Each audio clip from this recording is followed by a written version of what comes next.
Hello and welcome to iNews. I'm Simon Horswell. Poole nursery schools face the possibility of being shut down after the Schools Forum decision to implement the early years single funding formula. The move may see a fall in the base rate of funding from £3.44 an hour per child to £2.74. More than three-quarters of the town schools have expressed concern against the proposal. We spoke to Linda Dooley, the director of Cuddles Day Nursery.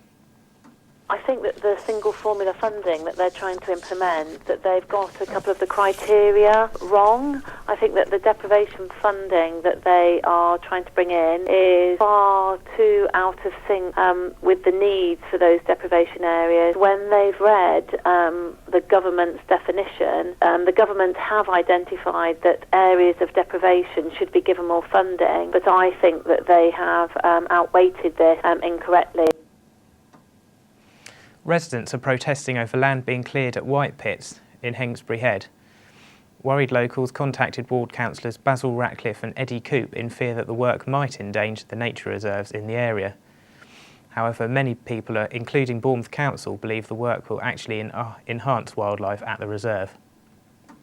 The work going on at White Pits is just normal scrub clearance so as to allow the invertebrates that are there and the toads some space. The scrub has become too heavy for the cattle to graze, and it's just being cleared there. In fact, it's a bonus to the wildlife rather than any restriction on it. Bournemouth Skillset Screen and Media Academy have launched a new initiative encouraging budding film students and alumni from university to pitch ideas for films. The winner, which will be chosen after the closing date in March, will receive £100,000 to turn their idea into a feature film. Arts University College Bournemouth say that there is no other comparable scheme in the UK. Completely unique in that we're actually working with a company, production house like Ealing Pictures, who have given us their time, effort, and collaboration. It's unique for the fact that we're actually working with a working film production company, and also again it's unique because we're the only place in the country to have the dual Skillset Screen and Media Academy status. As Valentine's Day approaches this weekend, it's not just romance which Bournemouth residents may be celebrating, but the birthday of someone rather special. Laura Jane Roberts has more. Think Valentine's, think romantic gifts, hearts and cards expressing affection to loved ones.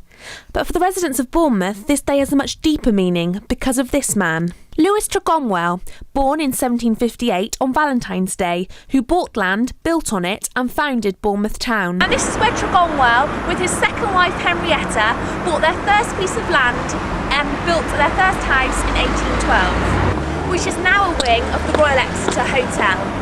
So whatever you're doing this Valentine's, whether it's treating a loved one or going out for a romantic meal, spare a thought for the man who built the town, who now lies to rest here at St Peter's Churchyard.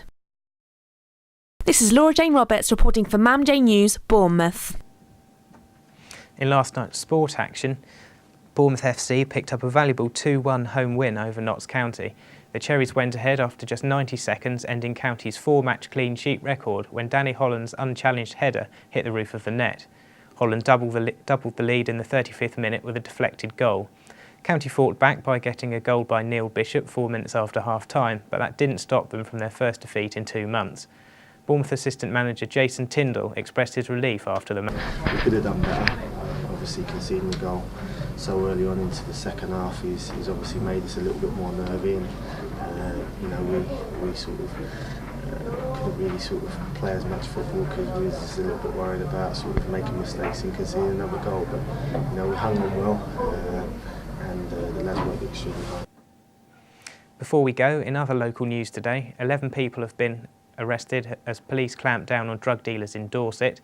Christchurch Council will no longer create alcohol-free zones, and Bournemouth and Poole College are trying to get the old Lansdowne clock ticking again in time for the bicentenary celebrations. That's all from iNews today. Thanks for watching and goodbye.